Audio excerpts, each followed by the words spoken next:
छात्र संगठन अखिल भारतीय विद्यार्थी परिषद ने किया विरोध प्रदर्शन।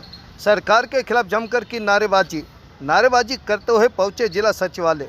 कहा छात्र संगठन चुनाव सरकार करे बहाल, चिराग योजना को सरकार वापस ले या बदलाव करे। कहा सरकार चला रही है छात्र विरोधी नीतियां।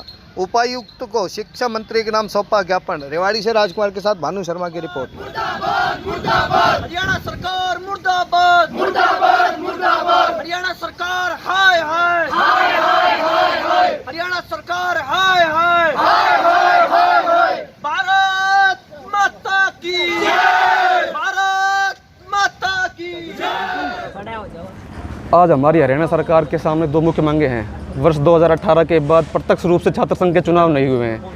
हमने पहले भी ज्ञापन दिया है कि छात्र संघ के चुनाव प्रत्यक्ष रूप से कराए जाएं। तो सबसे बड़ी मांग तो ये है कि हमारे चुनाव किया जाए। और दूसरी है कि पिछले 7 सालों से लगातार शिक्षा का स्तर गिरता जा रहा है। जो रिक्त स्थान पड़े हुए हैं विद्यालयों में, महाविद्यालयों में, विश्वविद्यालयों में, उनकी पूर्ति सरकार कर नहीं पाई है। और एक चिराग योजना आई है जी। उस चिराग योजना में ये है कि सरकार ने निजी संस्थानों को बढ़ावा देने की कोशिश की है। उसमें सरकार ने ये कहा है कि हम आपको पैसे देंगे, आप प्राइवेट स्कूलों में बच्चों को पढ़ाओ। तो हम ये चाहते हैं कि पिछले काफ़ी समय से जो मॉडल संस्कृत स्कूल बने हैं और अच्छे सरकारी संस्था बनी है, फिर वो कहाँ जाएंगी। तो हम ये चाहते हैं कि चिराग योजना को या तो प्रारूप है उसका सबके सामने अच्छे तरीके से पेश किया जाए, और क्या ये सरकार ख़त्म हो जाएगी उसके बाद चिराग योजना लागू रहेगी या नहीं रहेगी, ये स्पष्ट रूप से बताया जाए। क्या रहेगा आगे? आगे चिराग योजना स्थायी रूप से लागू रहेगी या नहीं रहेगी। नहीं, आपका प्रोटेस्ट किस तरह से रहेगा, क्योंकि ये तो खत्म तो करने वाली नहीं है गवर्नमेंट जब लागू। नहीं, हम प्रदर्शन लगातार अपना जारी रखेंगे जी। सरकार को ये जो चिराग योजना है इसको वापस लेना पड़ेगा। तृप्ति सैनी, अखिल भारतीय विद्यार्थी परिषद राष्ट्रीय कार्यकारिणी सदस्य।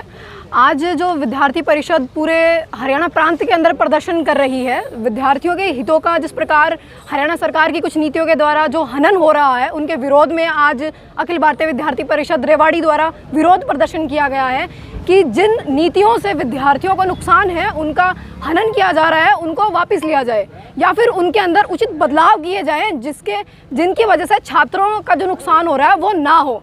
जैसा कि अभी विद्यार्थी परिषद का जो विशेष मुद्दा है छात्र संघ चुनाव, और इसी के साथ साथ में जो चिराग योजना जो अभी लाई गई है सरकार के द्वारा, उसके अंदर जो सरकारी स्कूल हैं उन सभी को एक तरह से अगर देखा जाए तो पूर्ण तरह ख़त्म कर दिया जाएगा, क्योंकि जो शिक्षा है उसका पूरी तरह से निजीकरण कर दिया जाएगा, क्योंकि सभी स्टूडेंट्स प्राइवेट स्कूलों के अंदर भेज दिए जाएंगे, क्योंकि गवर्नमेंट उनकी फीस पे करेगी। तो धीरे धीरे उन सरकारी स्कूलों का जो भी पिछले 7 साल पहले भी सरकार के द्वारा खोले गए थे, उन मॉडल स्कूल का, बाकी उन स्कूलों का सरकार क्या करेगी जब उन सभी स्कूलों के अंदर विद्यार्थी कम हो जाएंगे। पहले भी पिछली योजनाओं के अंदर भी सरकार ने जिन स्कूलों के अंदर विद्यार्थी की संख्या कम हो गई थी, उन स्कूलों को बंद कर दिया है। और अगर इसी तरह सरकार अगर सरकारी स्कूल में पढ़ रहे बच्चों की अगर फीस पे करके प्राइवेट स्कूलों के अंदर अगर उनका एडमिशन कराती रहेगी, उनकी इसी तरह फीस भरती रहेगी, तो सरकारी स्कूलों का आने वाले समय में क्या होगा, ये सब बातें, अगर जितना फंडिंग अभी सरकारी स्कूलों को बनाने में और इतना सब हुआ है, उन सब चीज़ों का सरकार करेगी क्या, ये विद्यार्थी परिषद का सबसे बड़ा सवाल है कि आगे जो सरकार की जो नीतियां हैं, इन नीतियों को या तो वापस ले या फिर इनके अंदर उचित बदलाव हो, जिनसे जो विद्यार्थी हैं उनका हनन ना हो। तो आप प्रदर्शन कर रहे हैं, अगर मांग नहीं मानती है सरकार तो अगला कदम हो क्या होगा? अगर सरकार द्वारा अपनी वापस नहीं लिए जाते हैं तो विद्यार्थी परिषद इसी तरह, जैसे कि अभी भी पूरे हरियाणा प्रांत के अंदर जिले स्तर पर प्रदर्शन हो रहे हैं, इनको लगातार इसी तरह जारी रखा जाएगा और बड़े स्तर के ऊपर हम लोग विरोध प्रदर्शन के लिए सड़कों पर उतरेंगे। भारतीय विद्यार्थी परिषद का प्रांत खेल संयोजक है। आज जो ये प्रोटेस्ट है हमारा, ये हरियाणा सरकार के खिलाफ है। सिर्फ 2 मांगों को लेकर, वैसे तो कई मांगे हैं मुख्य मांगे तो, पर इसमें सिर्फ 2 मांगे। पहली मांग ये है कि हरियाणा में 2018 के बाद छात्र संघ चुनाव बंद कर दिए गए थे। सरकार का कहना है कि इन चुनावों के अंदर लड़ाई दंगे होते हैं। मैं सरकार से पूछना चाहता हूँ कि क्या विधानसभा और लोकसभाओं के चुनाव में तो लड़ाई दंगे नहीं होते हैं? सरकार ये चाहती है कि जो युवा लोग हैं जो राजनीति में आने चाहिए, उनको किसी तरीके से रोका जाए। तो पहली मांग तो ये है कि सरकार से कि हरियाणा में छात्र संघ चुनाव बहाल किए जाएं।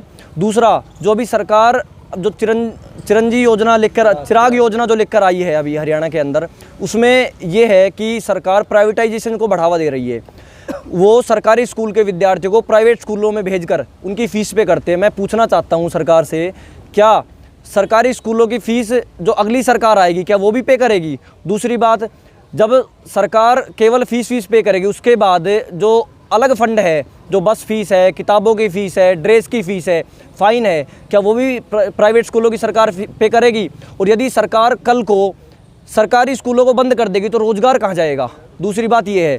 इसके अलावा एक और बात हम इसमें देखते हैं कि जो सरकार ने मॉडल स्कूल खोल रखे हैं, फिर वो क्यों, उनका क्या होगा उन मॉडल स्कूलों का? उनमें भर्तियां नहीं है। तो सरकार से निवेदन यही है कि जो मॉडल स्कूल है उनको बढ़ाया जाए और उनमें जो भर्तियां हैं, उनमें जो अध्यापकों की भर्ती है उन्हें पूरा किया जाए, ताकि मॉडल स्कूल दोबारा से चल सके और प्राइवेटाइजेशन को बढ़ावा ना दिया जाए।